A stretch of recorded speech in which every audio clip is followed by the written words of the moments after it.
Hello வணக்கம். இது உங்கள் சிவி. ஸோ ஒன்சொல்லர் எப்படி இருக்கீங்க? இணை பஜனை தரமான சூப்பரான 13வது வாரத்தோட 4வது நாள் மதிய வேலை ஓட் நிலவரத்தை நம்ம பார்க்க போகிறோம்.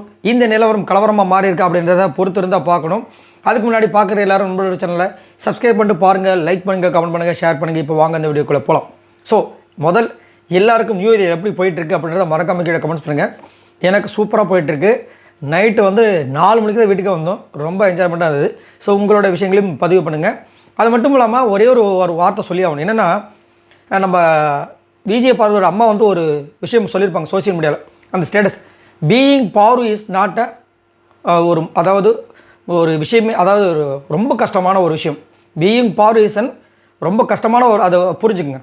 அதாவது பார்வாக இருக்கிறது ரொம்ப கஷ்டம் அப்படின்னு. அது நான் என்ன சொல்ல வரேன்னா, பார்வாக இருக்கிறது மட்டும் கஷ்டம் இல்லை, பாருக்கு ரிவ்யூவராக இருக்கிறது ரொம்ப கஷ்டம். ஏன்னா அந்த பொண்ணோட விஷயங்கள்லாம் பார்த்தீங்கன்னா, ஒரு 2 நாளைக்கு முன்னாடி நேற்று வரைக்கும் பார்த்தீங்கன்னா, பாரு இவ்வளோ கஷ்டப்படுறாங்க, கமர் இப்படி பண்ணுறாரு அப்படின்னு. நைட்டுக்குள்ளே பாரு வருது கமருதீன் கரெக்ட் பண்ணிட்டு இப்போ பிரச்சனை வேறு மாதிரி மாறி போச்சு. சாண்ட்ரா பக்கம் திருப்பி விட்டார் கமருதீன். ஸோ இதெல்லாம் பார்க்கும்போது உங்களுக்கு என்ன தோணுது அப்படின்றத மறக்காம கீழே கமெண்ட்ஸ் பண்ணுங்கள். அது மட்டும் இல்லாமல் என்னோடய கருத்து ஒன்று தான். இப்போ பார்வதி ஆல்ரெடி ஒரே ஒரு வார்த்தை சொல்லியிருப்பாங்க, இந்த வாரத்தை நான் கடந்துட்டேன்னா இவங்க கூட பேசாமல் இருந்தேன்னா அப்படியே கண்டினியூ ஆகிடும், இல்லைனா பிரச்சனைன்றதை அவங்க முதல்ல பதிவு பண்ணிட்டாங்க. இன்னொரு விஷயம், ஒருத்தவங்க மேலே இவங்க அன்பு வச்சு லவ் பண்ணுறேன்னு சொல்லிட்டாங்க, சரிங்களா? இப்போது அது மட்டும் இல்லாமல் அந்த பொண்ணு அந்த கமருதீன் அரோரா கிட்ட பேசும்போது இவங்களுக்கு ஒரு பொசசிவ்னஸ் இருக்கிறது நம்ம பார்த்துட்டோம். அவங்களுக்கு இருக்கோ இல்லையோ இவங்களுக்கு இருக்கிற விஷயங்கள். இப்போ அப்படி இருக்கும்போது இவர் நேற்று ஃபுல்லாக அந்த அம்மா கிட்ட ஜாலியாக பேசுகிறதும், நைட்டு கிட்டத்தட்ட நானும் பார்க்குறேன்ப்பா, பேசி பேசி பேசி போய் 2 மணி நேரமாக பேசுன்றாங்க. பேசிக்கிட்டே இருக்காங்க. நம்மளுக்கு காமிச்சது அது. அப்பா லைவில் அங்கே நடக்கும்போது எவ்வளோ நேரம் பேசியிருப்பாங்க பாருங்கள். தோப்புருக்கான போகிறது, உனக்காக தான் நான் பண்ணுறேன், நான் வெளியில் அந்த மாதிரி இருக்க மாட்டேன், நான் சத்தியம் பண்ணுறேன், அது பண்ணுறேன், இது பண்ணுறேன், இதெல்லாம் இந்த மாதிரி ஆகிடுச்சு, இது கேமுக்காக தான் நடந்துச்சு அப்படிலாம் பேசிட்டு காலையில் இந்த மாதிரி இது பண்ணும்போது என்ன பண்ண முடியும்? அந்த பொண்ணு யோசிச்சு பாருங்கள். நான் வேறு வழியும் கிடையாது. அந்த அளவுக்கு அந்த பொண்ணு உள்ளுக்குள்ளே அப்படியே போட்டு அடக்கி வச்சுருக்காரு கமருதீன். இதை உண்மையான காதல்னு சொல்கிறதா? ஆனால் இந்த மாதிரி ஒரு லவ் இதை நம்ம எந்த சீசன்லையும் பார்த்துருக்க மாட்டோம். இதில் வேறு ஒரு ரூமர் ஒன்று போயிட்டுருக்குது. அதை வேறு கமெண்ட்ஸில் சொல்கிறாங்க, பிபி டீமே அவங்கள கூப்பிட்டு 2 பேரும் ஒன்றா சேருங்க அப்படின்னு சொன்னாங்களோ அப்படின்னு சொல்கிறாங்களே. இது உண்மையான கேட்குறாங்க. சத்தியமாக எனக்கு தெரியாது. அவங்க அந்த மாதிரி சொல்கிறதெல்லாம் எப்படி லீக் பண்ணுவாங்க முதல்ல யோசிச்சு பாருங்கள். ஆனால் மேபி சொல்லியிருக்கலாம், நம்மளுக்கு அதை பற்றி ஐடியாவே இல்லை.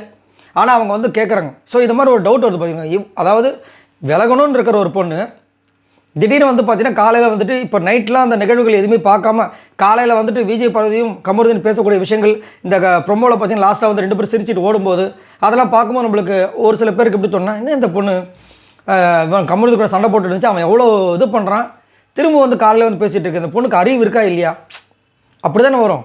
அதுதான் இங்கே போயிட்டுருக்கு. சரி, இதெல்லாம் உங்களுக்கு என்ன தோணுதுன்றதை சொல்லுங்கள்.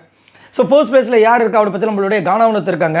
இவங்க எவ்வளோ ஓட்ஸ் வாங்கியிருக்காங்க அப்படி பார்த்தீங்கன்னா 1,67,366 ஓட்ஸ் வாங்கியிருக்காங்க. ஓட்டிங் பர்சன்டேஜ் பார்த்தீங்கன்னா 27.31. ஸோ கானாவனத் கண்டிப்பாக ஒரு திறமையான ஒரு போட்டியாளர், அது மாற்றுக்கிறதே கிடையாது. ஓட்டு பார்த்தீங்கன்னா தார்மார் தக்காளி சோறு மாதிரி ஓட்டு வந்துட்டுருக்கு. இப்போ 4வது நாள் ஆக்சுவலாக இன்னும் வெள்ளிக்கிழமை இருக்குது, ஃபுல்லாக இருக்குது. கண்டிப்பாக 2.5 லட்சம் வந்துடும் பொழுது அந்தளவுக்கு ஓட்டு வந்துட்டுருக்கு. காலையில் ஒரு விஷயம் பண்ணார், சூப்பராக இருந்துச்சு. என்னென்னா கமருதீன் சாண்ட்ரா ரொம்ப ஓவராக பேசியிருப்பார், ஃப்ராடுன்னு சொல்லியிருப்பார்.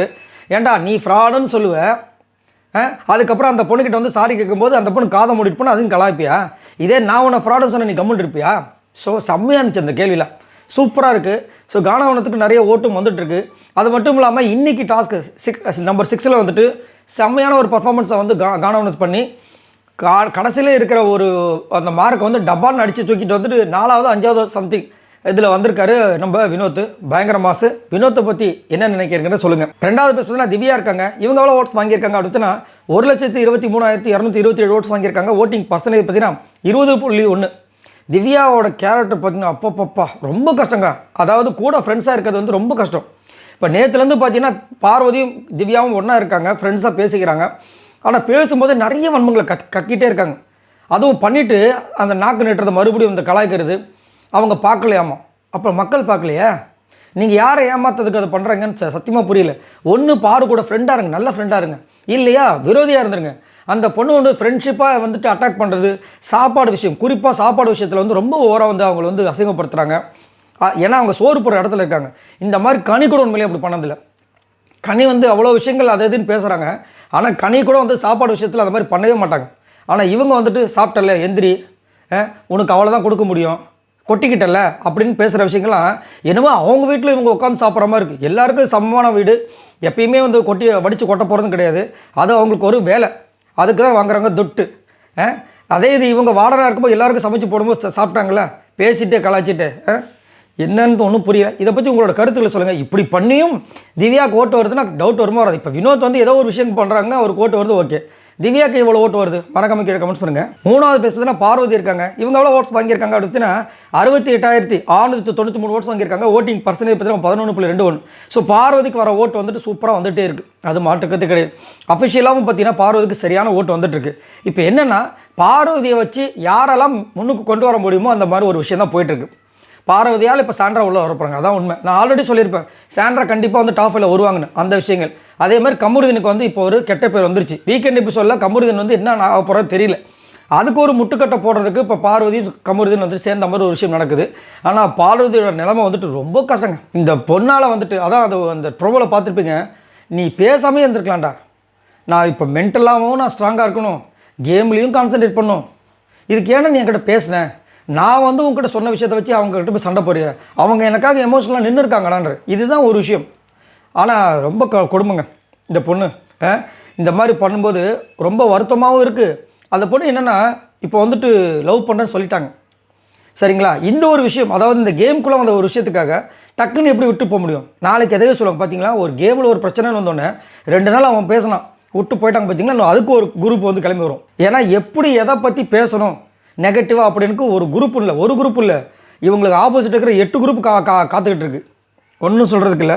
பட் இருந்தாலும் இப்போ நான் சொல்கிற ஒரே ஒரு பதிவு தான், இன்றைக்கும் பார்வதிக்கு தான் நான் ஓட் போட்டேன், சரிங்களா? வாக்கை செலுத்தியாச்சு, நீங்கள் செலுத்துறீங்களான்றத சொல்லுங்கள். 4வது பேஸ் பார்த்தீங்கன்னா கமருதீன் இருக்காங்க. இவங்க எவ்வளோ ஓட்ஸ் வாங்கியிருக்காங்க அடுத்துனா 58,670 ஓட்ஸ் வாங்கியிருக்காங்க. ஓட்டிங் பர்சன்டேஜ் பார்த்தீங்கன்னா 9.51. கமருதீன் பக்காவாக வந்துட்டு 50%, 90% வந்துட்டு கேம் விளாட்றாரு. விஜய் பார்வதி வச்சு நல்ல கேம் விளாட்றாரு. ஏன்னா நல்லா யோசிச்சு பாருங்கள், சாண்ட்ரா கேட்ட ஒரே ஒரு சூப்பரான கொஷின் தான், இவர் வந்து கேமை ஸ்போர்ட்டிவாக எடுத்துக்கிறான், உன் மேலே பழிய போட்டார்ல, நீ ஸ்போர்ட்டிவாக எடுத்துக்கிறது இல்லைன்னு. டாஸ்க் 3ல் வந்துட்டு உங்ககிட்ட அவ்வளோ சண்டை போட்டார்ல, டாஸ்க் 4ல் வந்துட்டு குட் கேம் ஸ்பிரிட்னு சொல்லிட்டு போகிறாரு. எப்படி அதே மாதிரி பாருங்கள், இவர் வந்துட்டு எல்லாரும் முன்னாடி விஜய் பார்வதி வச்சு கலாய்ப்பாரான், கழிவு ஊற்றுவாரான், அதுக்கு கிளாப்ஸ் வாங்குவாரான். ஆனால் வந்து இதெல்லாம் தப்புன்னு மனம் வந்து எப்போ வந்து வருமா, இவருக்கு ஒரு பிரச்சனைன்னு வந்து வீக்கெண்ட் எபிசோடில் வரும்னு சொல்லிட்டு வீட்டில் இருக்கவங்க எல்லாருமே சொல்லுவாங்களாம். அப்போ வந்து நைஸாக வந்து நான் அவன் காலில் வேணால் விழுறேன், உனக்கு தோப்புக்கு நான் போடுறேன், எல்லாத்தையும் சொல்லுவாராம். இது எப்படி? அப்போது இவங்க நடுவில் நைட்டு பேசுகிற விஷயங்கள் யாருக்குமே தெரிய போகிறதில்ல. வெளியில் இருக்கிற மக்களுக்கு வேணால் தெரியும், ஆனால் உள்ளே இருக்கிற கண்டஸ்டன்ஸ்க்கு தெரியாது. அப்போ என்ன பண்ணுவாங்க, இந்த நைட்டு வரைக்கும் கமருதீன் கிட்ட வந்து அவ்வளோ பேச்சு சண்டை போட்டுட்டு இருந்தால் காலையில் கமருதீன் கிட்ட பேசிகிட்டு இருக்கா, அவங்களுக்கு டவுட் வரதானே செய்யும். இந்த டவுட்டை தான் வந்துட்டு அவருக்கு அட்வான்டேஜாக யூஸ் பண்ணிட்டு இருக்கார் கமருதீன். ரொம்ப கஷ்டங்க. பட் நல்ல கேமர், அது மாற்றுக்கிறதே கிடையாது. 5வது பிளேஸ் தான் அரோரா இருக்காங்க. இவங்க எவ்வளோ ஓட்ஸ் வாங்கியிருக்காங்க அப்படின்னா 48,083 ஓட்ஸ் வாங்கியிருக்காங்க. ஓட்டிங் பர்சன்டேஜ் பார்த்தீங்கன்னா 7.84. அரோரா செம்ம ஸ்மார்ட்டாக கிளவராக இருக்காங்க. விஜய் பார்வதி இந்த விஷயத்தை விட்டாலும் அவங்க விட போகிறது கிடையாது. கமருதீனுக்கு பயங்கரமான ஒரு ட்விஸ்ட் வந்துட்டு வீக்கெண்ட் எபிசோடில் கொடுக்க போகிறாங்கன்றதுல மாற்றுக்கிறது கிடையாது. ஏன்னா அங்கங்கே நிறைய விஷயங்கள் சூப்பராக பண்ணிட்டு இருக்காங்க. 6வது பிளேஸ் தான் சபரி இருக்காங்க. இவங்க எவ்வளோ ஓட்ஸ் வாங்கியிருக்காங்க அப்படின்னா 42,507 ஓட்ஸ் வாங்கியிருக்காங்க. ஓட்டிங் பர்சன்டேஜ் பார்த்தீங்கன்னா 6.94.